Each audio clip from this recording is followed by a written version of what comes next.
Shalom para todos mis amados hermanos, shalom. Shalom para todos y para todas. Gracias una vez más por estar con nosotros. Gracias por compartir con nosotros el conocimiento de la palabra del Eterno a través de su canal Conozca la Verdad. Deseamos que el Eterno le guarde y le bendiga, que el Eterno haga resplandecer su rostro sobre usted y sobre su familia, y que sobre todas las cosas que tenga el Eterno de usted misericordia. Como usted acaba de ver en su pantalla, vamos a hablar una vez más acerca del anticristo y la gran tribulación. Vamos a estar hablando a través del contexto bíblico e histórico acerca de estos dos temas que son muy importantes y que lamentablemente dentro de la teología del cristianismo, por no accesar o por no tener un conocimiento correcto acerca del idioma y de la cultura de la Biblia, lamentablemente se ha tratado de reinterpretar estos conceptos y se han desviado de lo que es el contexto, la enseñanza y el mensaje correcto por la cual la Biblia nos manda, nos exige a que vayamos. Sin más, amados, vamos a continuar, vamos a iniciar de una vez para aprovechar el tiempo. Así es que no se mueva, quédese con nosotros. Como ya le hemos dicho, vamos a hablar acerca del anticristo y la gran tribulación. La Biblia no habla de un individuo llamado el anticristo. Esto es lo primero. La Biblia no habla de un individuo llamado el anticristo. Esto puede venir como una sorpresa para muchos. El Señor Jesús nunca mencionó una persona llamada el anticristo en su ministerio en la tierra. Juan, en el Apocalipsis, no menciona un anticristo. Ni Pablo ni Pedro escribieron nada sobre esa persona. A través de los siglos, las personas religiosas han creado su propio objeto e imagen de miedo. Combinan la abominación desoladora que Jesús habló, el hijo de perdición de Pablo, la bestia en el Apocalipsis y el número 666, y crean un objeto imaginario de miedo llamado el anticristo, que gobernará durante la llamada gran tribulación. Vamos entonces a examinar estos temas. La gran tribulación. Muchos profetas populares del fin usan a Daniel capítulo 9 y a las 70 semanas para probar su teoría acerca de los 7 años de la gran tribulación. Como hemos visto, no existe un periodo de 7 años sin cumplirse. Daniel capítulo 9 no se puede utilizar para hacer tal afirmación. La gran tribulación, que la mayoría de las personas religiosas están a la espera, ya ha llegado cuando alrededor de 800,000 a 1,000,000 de judíos fueron masacrados en su propia ciudad de Jerusalén de la manera más horrible. Este fue el cumplimiento de la angustia para Jacob, según Sofonías capítulo 1 versículo 15.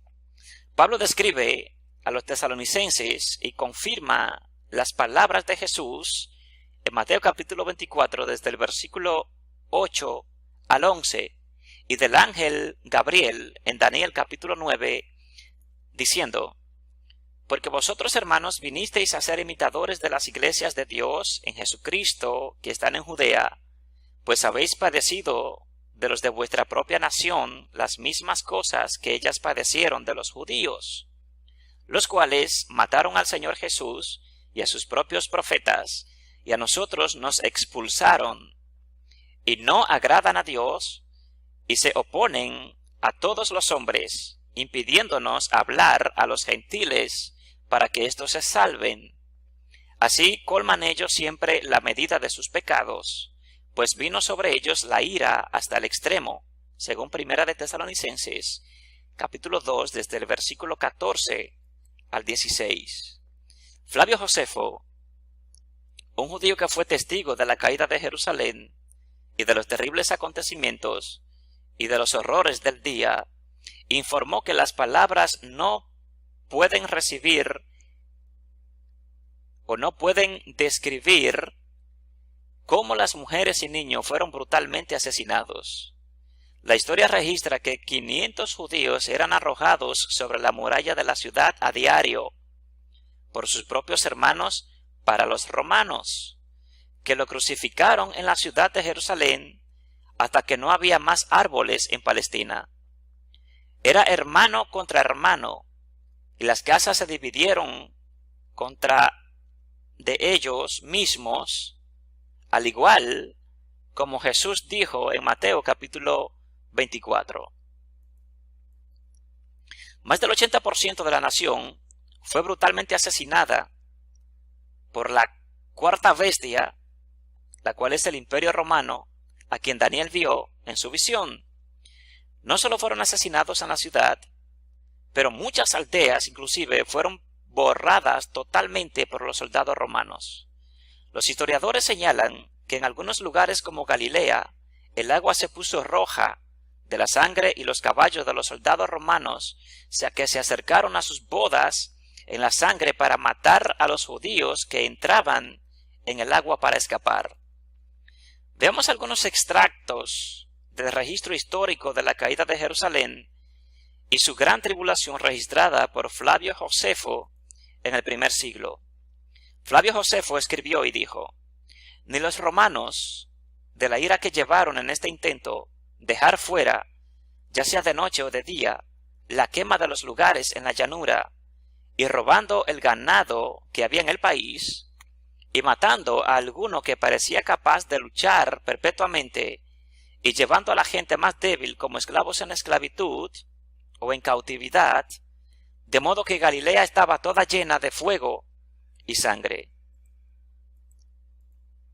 Sin embargo, algunos de ellos pensaron que morir por sus propias espadas era más ligero que en el mar, por lo que se suicidaban antes de que se ahogaran, aunque la mayor parte de ellos fueron llevados por las olas y se quebraban a pedazos contra las partes abruptas de las rocas, de tal manera que el mar era sangre, un largo camino, y el mar estaba lleno de cadáveres.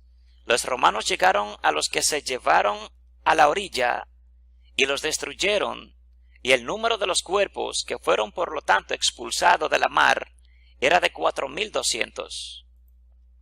Los romanos también tomaron la ciudad sin oposición y totalmente la demolieron. No puedo dejar de pensar, dice Flavio Josefo, que fue porque Dios había condenado la destrucción de esta ciudad como una ciudad contaminada y se resolvió purgar su santuario por fuego. Y cuando iban a tomar, se vieron obligados a defenderse por temor a ser castigados, como después de haber luchado, pensaron que era demasiado tarde para hacer súplicas de misericordia, por lo que fueron azotados en primer lugar y a continuación torturados con todo tipo de torturas antes de morir, y fueron crucificados a continuación ante el muro de la ciudad. Este procedimiento miserable hizo Tito en gran medida a lástima de ellos, mientras que cogieron todos los días 500 judíos. Así fue como las miserias de Jerusalén creció de mal en peor cada día, y los sediciosos fueron aún más irritados por las calamidades bajo las que estaban, aun cuando la hambruna hacía presa de sí mismo, después presa a la gente. Y de hecho la multitud de cadáveres que yacían en montones uno sobre el otro era un espectáculo horrible y producía un olor pestilente que era un estorbo para los que salían fuera de la ciudad a luchar contra el enemigo.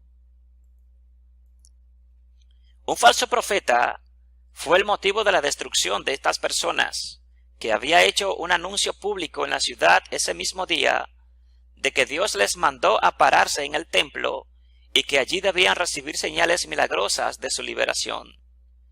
Había entonces un gran número de falsos profetas sobornados por los tiranos para imponer al pueblo, quienes denunciaban esto a ellos, que debían esperar la liberación de Dios, y esto fue el fin de evitar que desertaran y para que se mantuvieran a flote por encima del miedo y la atención de tales esperanzas.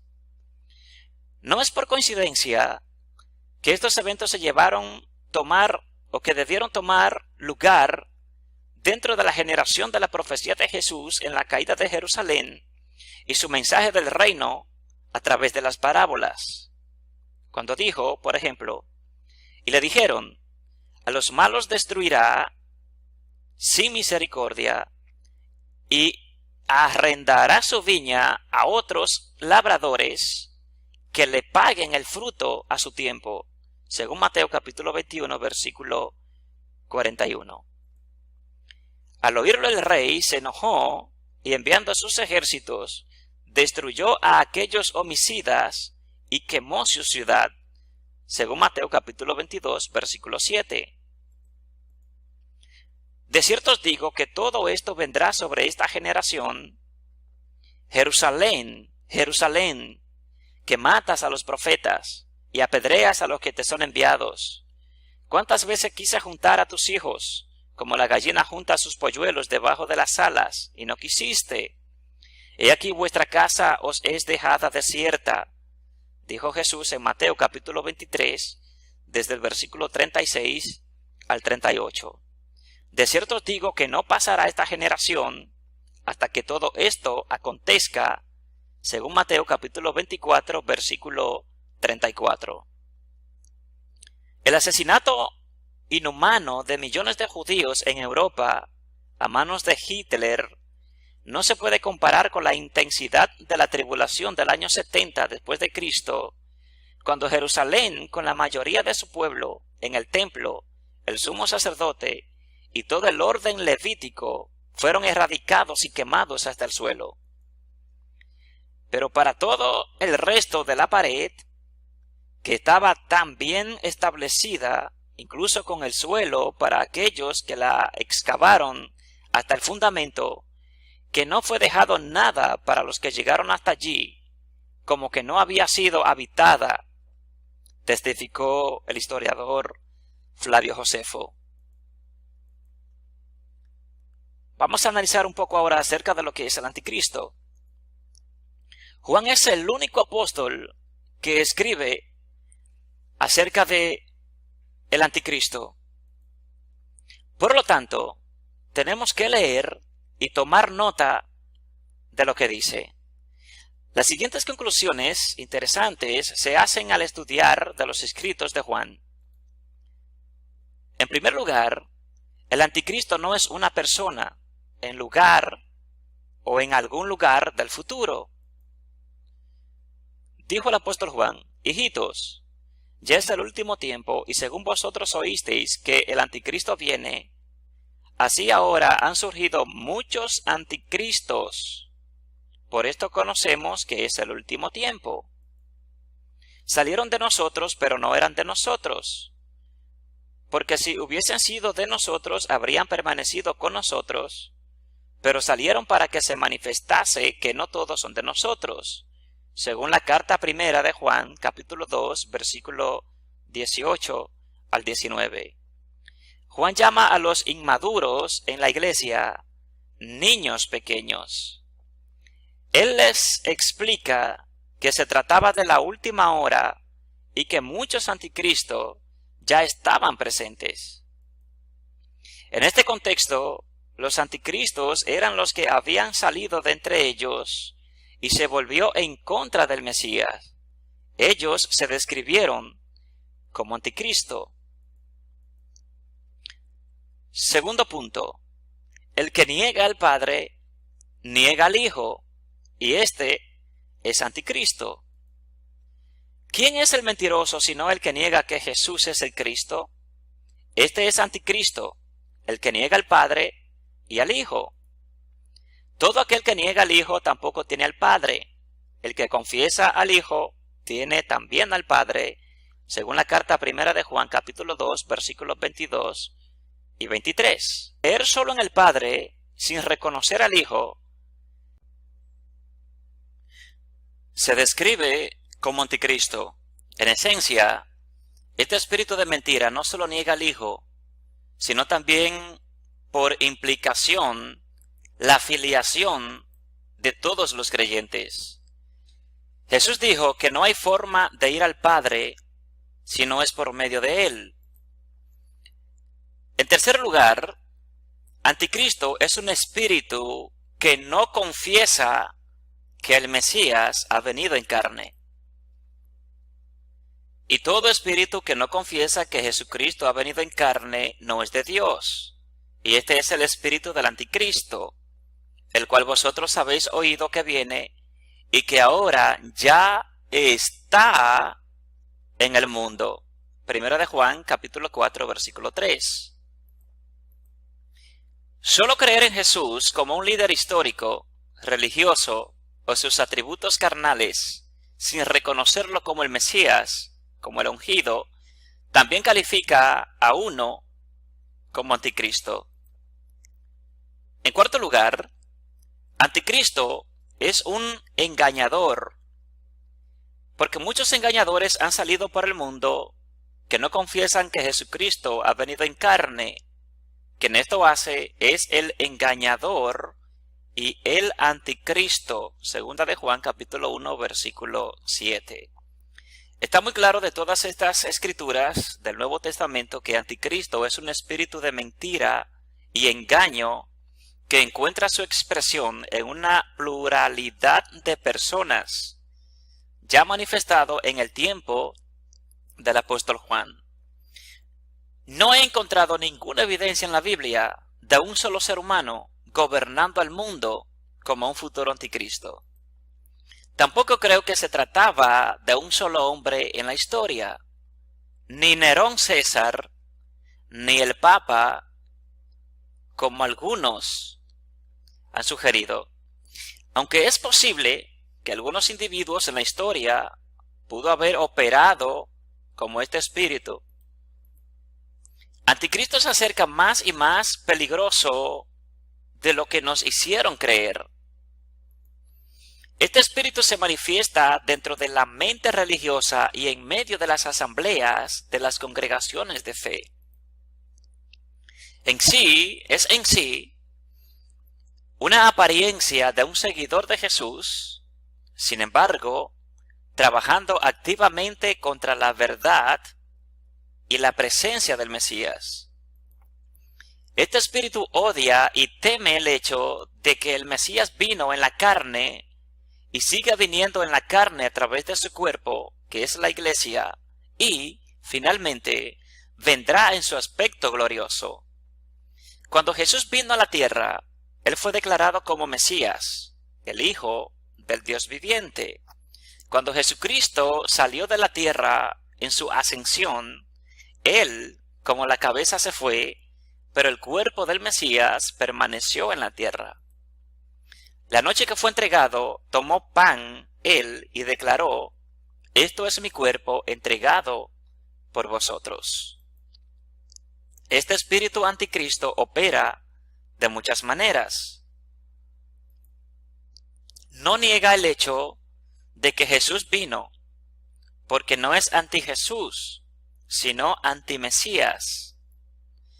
Lo que asusta y amenaza a este espíritu es el hecho de que Jesús es el Mesías, que vino en la carne y está presente corporalmente en la tierra, hoy a través de la iglesia, el cuerpo del Mesías. El espíritu de anticristo es una realidad presente mucho más peligrosa que el anticristo ficticio, individual y futurista que la religión trajo. Vamos entonces a analizar un poquito acerca de el hombre de pecado expresado y enseñado por el apóstol Pablo. Muchos pensaron que el apóstol Pablo se estaba refiriendo al anticristo sentado en el templo en Jerusalén cuando escribió a los tesalonicenses. Cuando Pablo escribió sobre el hijo de perdición en 2 de Tesalonicenses capítulo 2 versículo 8, no utilizó la palabra en griego hierón, que es la palabra griega que se usa en el Nuevo Testamento para describir el lugar santo del templo, literal en el templo. Más bien utilizó la palabra en griego naos, la palabra griega que describe la congregación como la Asamblea Santa y el templo del Espíritu Santo, según 2 de Tesalonicenses capítulo 2, versículo 4.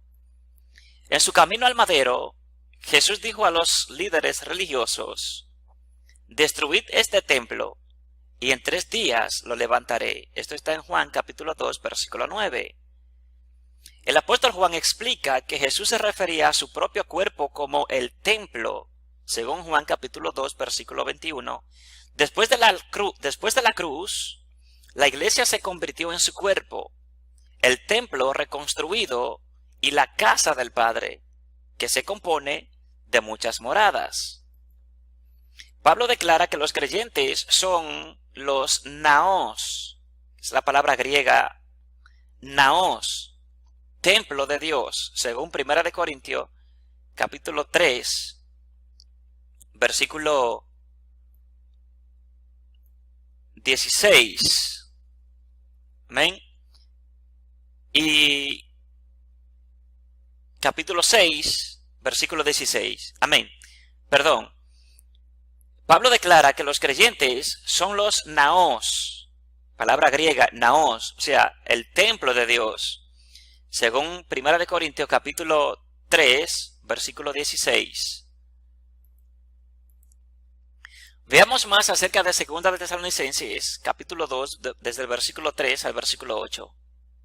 Dice el apóstol Pablo: nadie os engañe en ninguna manera, porque no vendrá sin que antes venga la apostasía y se manifiesta el hombre de pecado, el hijo de perdición, el cual se opone y se levanta contra todo lo que se llama Dios o es objeto de culto, tanto que se sienta en el templo de Dios como Dios, haciéndose pasar por Dios.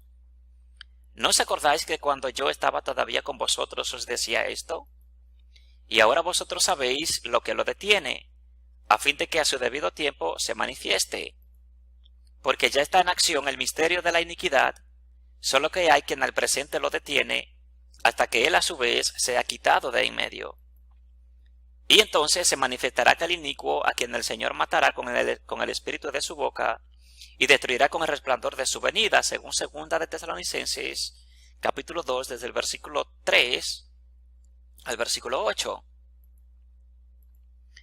La apostasía no es el rapto secreto de la iglesia antes de la venida del anticristo. Esta apostasía es la palabra griega apostasía y describe la definición y la apostasía de la verdad. Se refiere a la falsedad y al error que vendrá primero. Este hombre de pecado e hijo de perdición es una expresión madura de una dimensión corporativa falsa y destructiva entre la verdadera iglesia. Se trata de una falsificación que se expondrá, pero hay algo que frena el desarrollo de la exposición de este hombre de pecado. Antes de discutir lo que es la retención de la revelación de este inicuo, echemos un vistazo a lo que revela su entraña. La palabra griega para revelar es la palabra apocalipsis y significa descubrir, exponer o revelar. Cuando la verdad se revela, descubre o expone, viene con poder y nos hace libre. Pero cuando la mentira o el engaño se revela, pierde su poder. Lo que protege la mentira y le da gobierno es la falta de conocimiento o la ignorancia de la misma. Tan pronto como la verdad llega en medio de la mentira, descubre, revela y destrona la mentira y el engaño. Hay una iglesia falsificada que parece la verdadera iglesia y que inclusive habla grandes cosas. Es un hombre corporativo de pecado y un hijo de engaño. La verdadera iglesia y un hijo de Dios corporativo y el cuerpo del Mesías, que es otro o que representa a un hombre, a un cuerpo. Pablo llama al hijo del pecado un misterio que estaba en ese momento ya operando hasta el momento de ser revelado. En la parábola del sembrador, este principio de la exposición y la eliminación se explica claramente. Cuando los trabajadores pidieron al sembrador si debían tomar el trigo clasificado, cizaña, entre la cosecha verdadera, el sembrador respondió. Él les dijo, cuando los trabajadores pidieron al sembrador si debían tomar el trigo falsificado, o sea, la cizaña, entre la cosecha verdadera, el sembrador respondió. Él les dijo, no sea que al arrancar la cizaña, arranquéis también con ella el trigo. Dejad crecer juntamente lo uno y lo otro hasta que la siega, o hasta la siega, y al tiempo de la siega, yo diré a los segadores, según Mateo capítulo 13, versículo 29 al 30. El tiempo de la madurez del trigo se llama tiempo de la cosecha. Este es también el momento en que la cizaña alcanza la madurez. En este tiempo, Dios envía a sus mensajeros a eliminar de su reino todos los que ofenden y no practican la ley. Dios ha separado a través del tiempo la carne del espíritu en el momento de la cosecha o la madurez. En la casa de Abraham había dos mujeres, Agar la esclava que producía la carne y Sara que producía la promesa según el espíritu. Ismael e Isaac crecieron en la misma casa. Cuando llega el momento de la madurez, Dios ordenó a Abraham que alejara a la esclava y a su hijo. Pablo declara que este misterio de la iniquidad ya está trabajando solo hasta que lo que ahora retiene se quite de en medio. Creo que la ignorancia debe ser quitada. La ignorancia es lo que protege la mentira de que se exponga. Pero cuando se quite lo falso, será descubierto y derrotado. Pablo se hace eco de las palabras de Jesús en Mateo capítulo 13, cuando dijo, entonces los justos resplandecerán como el sol en el reino de su Padre, según Mateo capítulo 13, versículo 43. En esta temporada también, Dios envía a sus ángeles, a sus mensajeros, su voz apostólica, y como la verdad sale en medio de su reino, expondrá al hijo de perdición y lo destruirá con su poder. Fin, amados. Hasta aquí llegamos con este gran estudio acerca de